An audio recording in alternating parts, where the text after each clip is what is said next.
Okay, so it's been a while since I made a video, and little Misha is now just over a month old, and I've been in university for a month, and we've kind of settled in to the rhythm. Natalia is taking to motherhood like a true champ, and the university is a really interesting situation. I think I've mentioned before I'm the only American there. There's one other foreigner in my class, and he's from Tunisia.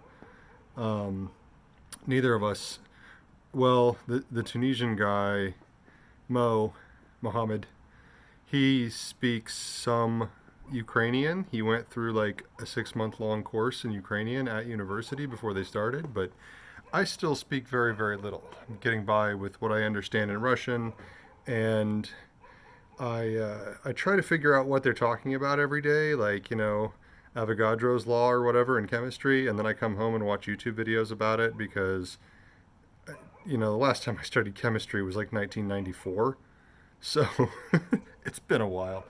Um, but there's 24 of us in our group, and Mohammed's the second oldest at 21.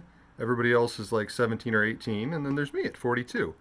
Um, so that's really interesting. We've gone to all online classes now starting Monday, so no more going to university, which means I'm going to have a lot more free time. Um, Attending classes is basically, you know, I just have to like click into the Google Classroom and, I would listen if I thought it would do any good, but um, they're speaking in Ukrainian.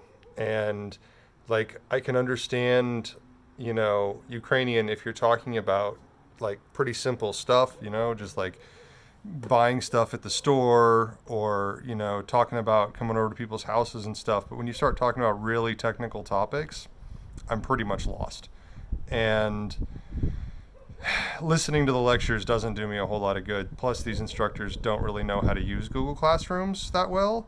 Our math teacher, for instance, just has um, his webcam. Well, I don't even think it's his webcam. It's just his laptop pointed at his face the whole time, and he's talking. And he usually has two or three slides for a 90-minute lecture, um, which isn't very helpful. Um, I'm comforted by the fact that most of the people in the class have no idea what's going on. We have a couple of students um, who like went to trade school um, before they came to university, and so they have a better grasp of what's being taught. But my good class is engineering graphics. I'm doing really well in that one because it's just drawing stuff in 3D, and I've been doing that for decades. Partially thanks to my dad, and also just it's been a hobby. I've been doing 3D stuff on the computer for so long with Blender and Pavre and stuff. Um, I've got an ecology class, which I've taken plenty of ecology. I know quite a bit about ecology and evolution and stuff, so that one's not too bad. Finals are next week, so we're going to be doing our finals from home. I'm not sure, or not finals, I guess, midterms. So that's going to be interesting. Um, but anyway, yeah, so enough about university. Michael's doing great. He's growing and eating and sleeping and pooping. And that's pretty much what babies do. I can't remember. Like, I try to remember back to what Sasha and Dima were like when they were 1 month old, and I just don't remember if they were like more difficult, less difficult, as difficult. I guess maybe it was so traumatic that my brain just like blocks all the information out or something. um, but it's not too bad. I only have, well, I don't have, we're on distance learning, but like when I was going to university, there was only 2 days where I had a real long day at university, and the rest of the days it's like one or two classes. And Fridays are super easy. I only have one class because I'm not going to be going to English class, which the rest of my group has uh, every Friday. I talked to the teacher and talked to the head of the faculty, and I was just like, listen, I'm not going to be going to English class. Sorry. I met the instructors. The first instructor they had barely spoke any English, and the second one they have speaks English, but makes plenty of mistakes. Definitely is not in a position to be teaching a native speaker or anything. Um, and then there's physical education, which I talked to the physical education teacher and said, listen, I was in the military for 20 years and I've had quite enough of organized PT, and I won't be coming to this class. And he said, okay, I'll just put you on independent study. I was like, all right, works for me. So yeah, so Friday we have engineering graphics at 8:30, and I take the rest of the day off. um, but yeah, university here is it's actually more challenging, I think, than it was in the States. Now the university has like no resources, they have no money, and that's obvious. And like the lights are off most of the time, and they haven't turned the heat on yet.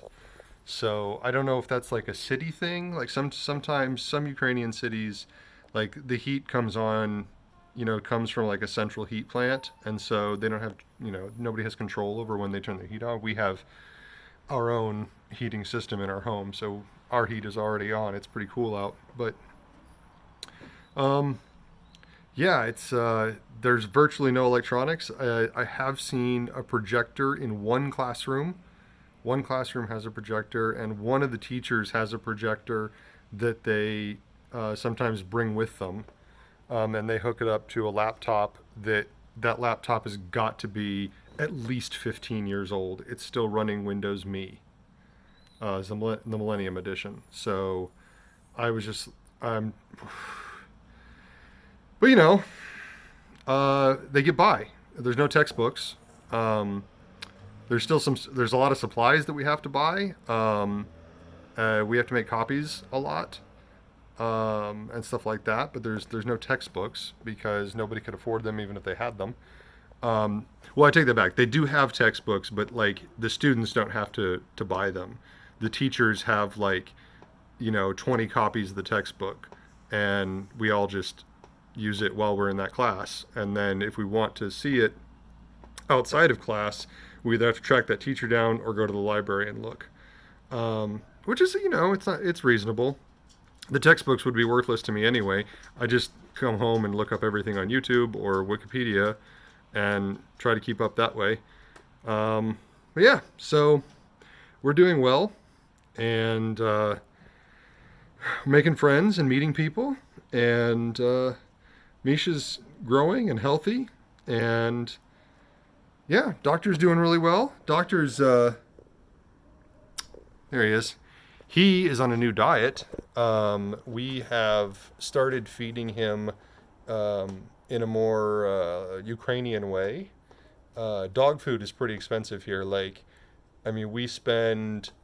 Dog food would literally be 20% of our grocery bill if we bought dog food, and because groceries are so cheap here, and